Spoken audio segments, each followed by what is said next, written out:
What's goody, everybody? 240p gang, bad bit ray boy, squad. Low quality is the movement, low quality mafia. Today we're going to do the Smack Volume 6 recap. I want to recap this event because this event was monumentous for the rap battle community. A lot of battles went down that everyone wanted to see, and some battles that no one really cared about, or I think I didn't really care about because we all kind of knew the outcome.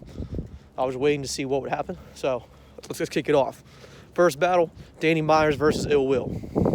Now, I'm a big Ill Will fan, especially what he's been doing the past year. I mean, shit, he battled two people in one night, 3-0'd both of them, 6-0. He beat John John, which no one thought. I mean, John John is the most technical battle rapper in the game aside from Ill Will, and Ill Will out-technical John John and out-rapped him. Like, John John had some crazy material that no one else would go up against. And Ill Will still beat him, like, clearly. Like 2-1, possibly 3-0. I mean, I gave it 2-1, but even the one round I gave John John edge. Barely edged it. And John John's second was crazy, but Ill Will just got crazier. And Ill Will's third was bananas. So we all know Ill Will has proven himself to be God tier. I mean, versus Charlie Eclipse, he was God tier. I mean, hit him with the Wills pops. Like, why you don't want me, man? Like from the Fresh Prince of Bel-Air. God, like, damn. So Ill Will has been on a killing spree. So him versus Danny Myers, I was assuming, because I don't like Danny Myers' Bar God style. It's cool and all, but we've been seeing crazy punchers the past like 5 years. It's not that entertaining. But I will say, Danny Myers got the first. I didn't see it coming. Danny Myers got the first. He more than edged the first. I'd say, like, not clear, but Danny Myers got the first. Especially with the end of his first round, some of his material, I was like, all right, yeah, he earned that. He damn well earned that. Danny Myers earned the first. But Ill Will, I gave the second round to, because the both of them are kind of like escalator rappers, like they tier it how most like professional has been in this game for a long time top tiers do. They'll like upscale it. So first round, it's like a train, right? Chugga. First round's like second round's more medium. Then third round, it's all fire cylinders. So first round I gave to Danny Myers clear. Second round, like I guess you can call it a preference battle, but second round I thought Ill Will's material edged it. So first round Danny Myers for sure. Second round Ill Will edge. Third round, honestly, if you wanted to find the bootleg battle or you have the URL app and you watch Danny Myers versus Ill Will, I would say just like you don't have to skip the whole battle, but if you want a summary, go see both their third rounds. Both of their third rounds would whoop both of their first and second rounds' asses. Like, no debating, not even close, not even remotely in the same universe, literally. Both of their thirds outdid the entire battle. Danny Myers' third could have beat his own first and second and Ill Will's first and second. And Ill Will's third could have beat Danny Myers' first and second and Ill Will's first and second. I gave the third round to Ill Will because I thought both of them were trying to go on some universe, multi-syllable, out of this world fucking bars. And honestly, I thought Ill Will got a little bit more crazy, but I was impressed by both of them. Like third round showed me that Danny Myers still has hope to get out of his original style or improve on the same style he's been using for like 5 years now. But yeah, so I gave the battle Ill Will 2-1 with Danny Myers getting the first. Clearly. So Ill Will still God tier. Next battle. Next battle we got Jerry West and Arsenal. Jerry West and Arsenal. Now, clearly, like I said, this is the battle I was talking about where we knew the outcome. Arsenal, 3-0, a body bag easily. I mean, shit, like that's basically our rookies versus vets match. Because Jerry West is still new, and Arsenal is Arsenal. I mean, shit, one of the most legendary battle rappers ever. But the thing is, Arsenal isn't like a puncher. He's lyrical, and he's been lyrical. He always raps super fast. Like, he's always just complete, he machine gun raps. He machine gun raps, and he always had. He's always just going to, like, out-lyrical you. And if you can keep up, you have a chance. But if you can't keep up, you are going to die badly. Now, the thing is, the last battle that Jerry West had versus Danny Myers, because we already know Jerry West is a crazy puncher. We already know like Jerry West's ability to set up and throw like a haymaker punch. It's like a Super Smash Brawl, like Falcon punch. Like you see the setup and the charge up, and it's still going to hit you, and you're going to go flying with like 60 damage automatically. Falcon punch. It's ridiculous. So I gave that to, like, that was, like, I was waiting to see what Jerry West would do, because last battle with Danny Myers, he got in his lyrical, schmirical, miracle, tyrical bag. Yes, you heard me. His lyrical, pherical, schmirical, tyrical, miracle bag. So he out-rapped Danny Myers with his crazy punches.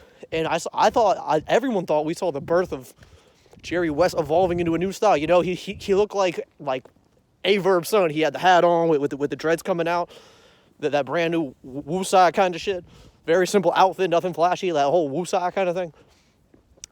But he went back to that old Jerry style, that old intricate, complex, setup, crazy punchline.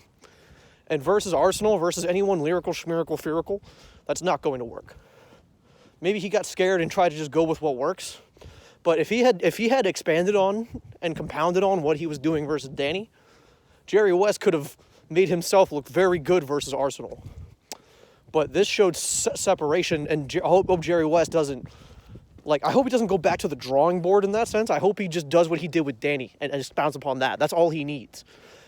If you can make an intricate punch, and you can punch, now all you need is the multi-syllable rhymes. Which, if you don't know what a multi-syllable rhyme is, it's like beat a boop, beat a boop, beat a boop, beat a boop, beat a boop. It's like it's multi-syllable rhyming. Instead of just rhyming the last word of a bar, you layer it so there's multiple syllables that are rhyming back to back in conjunction, back to back to back to back to back. And in these small room settings with no crowd, it just sounds better. It sounds like a lot more rapidy rapping. You want output. You need output. And Arsenal outputted the life out of Jerry West. Body bag, 3-0. Arsenal has adapted to this new setting perfectly. He's doing a lot less of the whole Mr. Disrespectful thing and just doing, I'm going to out-rap you because I am God tier. I'm above Mount Rushmore battle rap. I am among the gods. I've been doing this since day one, which he has. So that was clearly Arsenal 3-0 body bag. Next battle is going to be B-Dot and Chilla Jones. Chilla Jones and B-Dot. This was a war, and all of us wanted to see it. All of us were waiting to see it. Chilla Jones is Martin Luther Kingpin himself. Super, he's the best schemer. The best schemer in battle rap. B-Dot is the best angler who, after he beat T-Top and made T-Top look... Actually, he didn't make T-Top look bad. He just beat T-Top, who's the best angler we know. So B-Dot versus Chilla. Chilla, like I said, is that first level, second level, third level. He starts like, he works up his energy, and by round 3, he's swigging on you. Now, first round though, I gave edge B-Dot. B-Dot took it a little bit further round 1 off the gate. Second round. So B-Dot's up 1, not by much, but just enough. Chilla's on his tones. Chilla, second round, flawless. I mean, the material-wise, you already can tell that his third is going to be bananas, absolutely bananas. But, however, B-Dot's second, he had that major slip-up in the middle of his round. He finished the round. Everyone was making it sound like he fucking choked. He didn't even really, choke. I mean, I guess technically he choked because he slipped, and then his slip became a stumble because he was trying to get it back, but he got it back and finished his second. But automatically, that means that you lose the round because Chilla Jones didn't. So now it's 1-1 going into the third, right? This is what everyone wanted. Everyone wanted like a fair fight. Everyone wanted this to be bananas, and it's already living up to the hype. If B-Dot didn't choke though, you could debatably edge him the second. Debatably. I'm not sure if I would. I have to rewatch it, but you could debatably edge the second. Now, in the third round, Chilla starts to really, I don't really see Chilla do what he did in that round a lot. So when he does that kind of, that next level pen, I had the face, everything. I went through every emotion just watching Chilla Jones' third, and him just like he went from like Super Saiyan 1 to 2 to 3 to 4 to blue to God to Ultra Instinct. Like he just kept leveling. And then B-Dot's third, up there. Yeah, like Chilla Jones, I love that round. B-Dot's third round also was there. Like B-Dot met him up there, but B-Dot didn't push past. But, however, I'd still say it could go either way. It's slightly preference, but material-wise, I honestly thought they were about on the same level third round. If I watch it again, maybe I'd give the edge to B-Dot. But in interviews after the battle, just because of the one slip up in the second, B-Dot said he lost the battle. He got on an interview and said he lost. Why he did that? Who knows? But B-Dot got on camera and said he lost. Which automatically, if you said you lost, but objectively speaking, everyone says it's 2-1 either way, even though you messed up one round. Well, now you lost because you said you lost. Because even you thought he had better material than you, and in like objectively speaking, it wasn't even that. It wasn't like he was like I completely surpassed you. You were keeping up with him. B-Dot's material was like, if B-Dot didn't slip up in the second, it could be completely debatable. Completely debatable. But he said that. So now Chilla Jones gets the 2-1. He called the body. He gets the 2-1. Epic battle. Massive replay value. I would totally watch that again, and for no reason. Amazing. Next battle was very disappointing. Which we all know, K-Shine versus Pat Stay. Anticipated for like a year now, but he kept getting pushed back because of COVID and restrictions, because he's from Canada and Nova Scotia and whatnot. Finally made it happen. And something personal was off in Pat's life. We all could have told that. Because Pat Stay has one of the craziest presences in battle rap next to Goods. Like Pat Stay is Pat Stay. You can't really do anything with a 6'7" white dude that's tatted up and is like not skinny. Like, what are you going to do with that? So, we were all surprised when Pat Stay, like, choked up first round. We were like, what? Like, normally Pat Stay has that presence. But immediately you could tell it was off. You could tell his presence was off immediately, which we never, ever see. And he's a freestyle battler. Honestly, it seems like Pat Stay, like, freestyled most of that battle. Because the way you see him going, you could tell he was freestyling. And some of it was fucking nice. Some of it was nasty, because he's as much of a veteran as Arsenal, actually. They've both been in this game for so long. So, but to see him freestyle like that, all like choppy and blocky, mind you, he is a freestyler. He made his name as being like a good freestyler in battle rap. So, for him to have such like a choppy, shoddy freestyle, something had to be off. Something had to be off in his head, his heart, what have you. It just doesn't make sense otherwise. So, first round, Pat chokes up. First round, K-Shine. See, K-Shine didn't always know it, but K-Shine learned how to do the whole, like, stepping, leveling thing. Like first round, second round, third round, you build up. Because K-Shine is like 5'4", but at the same time, he has maximum aggression and vocal projection. So he can make it seem like he's leveling up and, like, powering up. So round one, K-Shine, just because of Pat's choke up.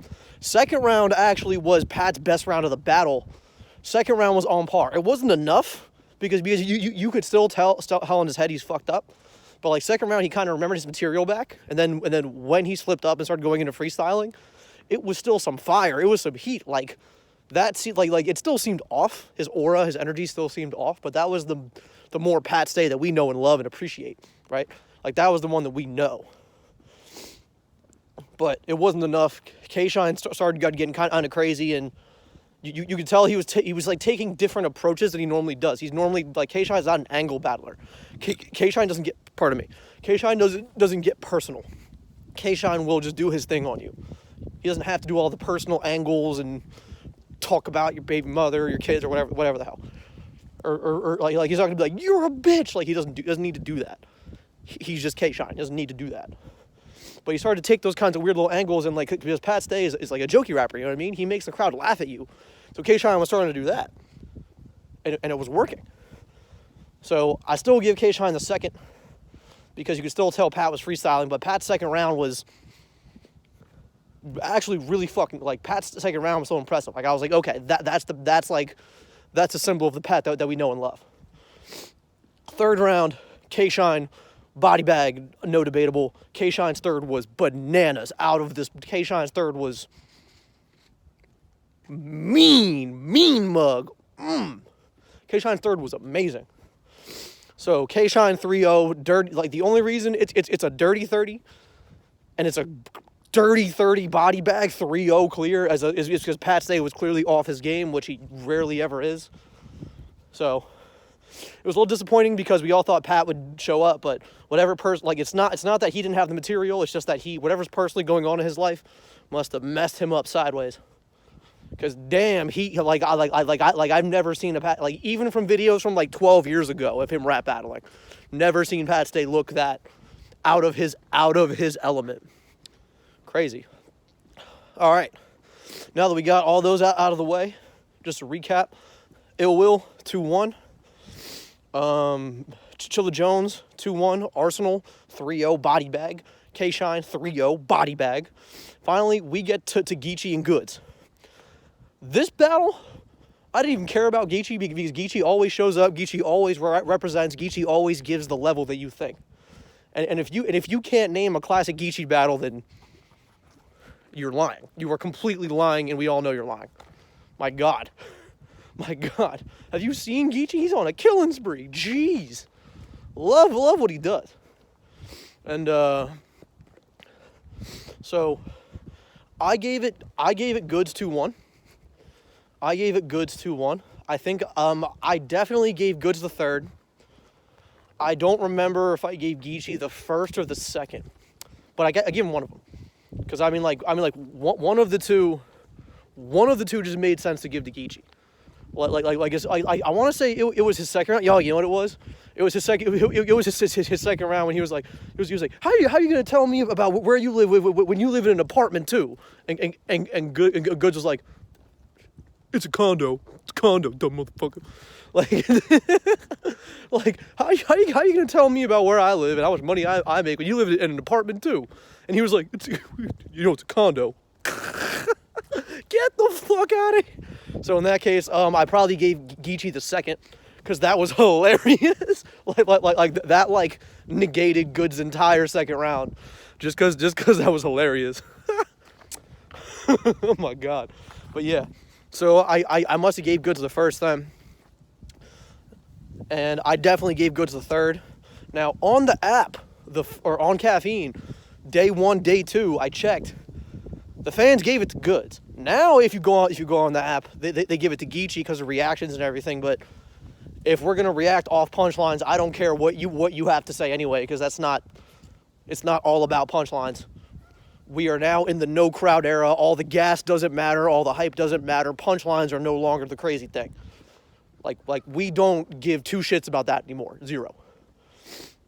And the way Goods elevated, and Goods started to rapidy rap and use metaphors, because normally he's very one-dimensional, old school. He was doing the new things in this battle. He didn't even need, there wasn't even a crowd to control. There wasn't even a crowd to control, and it seemed like Goods was controlling an imaginary crowd, the way he was just swagging all Goods. Like, damn. Like, that's amazing, right? So I gave it Goods 2-1. I guess it could be a style preference. Still a classic battle. I kind of wish Geechee would have elevated a little more, but he battles so often that it's whatever. Like, for example, like the best, like I've seen some great Geechees. I still love Geechee versus Sue Surf, because that battle is so debatable. It's so bar for bar. Like, that's a hard, like, I give it to Surf. Jersey, but that's neither here nor there. But, like, I just wanted to see Gotti. It was definitely because I was expecting more. Like, I was expecting Gotti because, like, the way Geechee Gotti just beat Clips, the way he possibly put up, well, he put up a damn good fight and possibly beat Verb. He beat Clips. Like, he beat Twerk. He got Twerk to choke and Clips to choke. Clips never choked. I mean, if he does, you'd never know because he's such a good freestyler. And Geechee beat both of them. Both.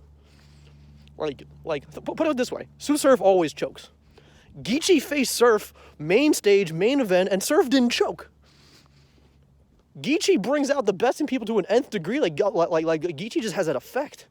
So I was definitely expecting more, so I got disappointed when Geechee didn't deliver the way I was hoping he would keep ascending. But he was still at the level that everyone knows and loves, so it's totally cool. Totally cool. So, yeah, just to recap, Ill Will, 2-1, but it was close. B-Dot versus Chilla Jones, Chilla 2-1, close. Arsenal, body bag, no debatable. If you even give Jerry West a round, I'm going to ask why, and we're going to sit down and watch it just to debate this. Because how can you give Jerry West any round? He wasted time on the dumb angle of the audio recording on the phone, like, Daddy, like, oh, I kidnapped your kid. Waste of time. How are you going to do that to Mr. Disrespectful himself? Waste of time. You're wasting time in all three of your rounds for, like I guess it's a good idea because no one has ever done it, really. But, man, he kind of paid for that because every time he pulled that cell phone out, I was like, wasting time. Nope. Arsenal is going to have like 3 16s in that amount of time you just spent trying to do like a really silly gimmick. Like a really silly gimmick. So Arsenal 3-0 dirty. And lastly, K-Shine 3-0, and I gave it goods 2-1. On that note, I cannot wait for the upcoming battles they're going to put out because I know they're taking a break for a while. Cannot wait to see what else they put. Shouts out URL. Shouts out also King of the Dot Grand Prix because I can't wait to see what the finals of that look like. All right, peace out, guys. 240p gang, squad. Everyone have a wonderful, blessed, happy day. Love y'all. Deuces.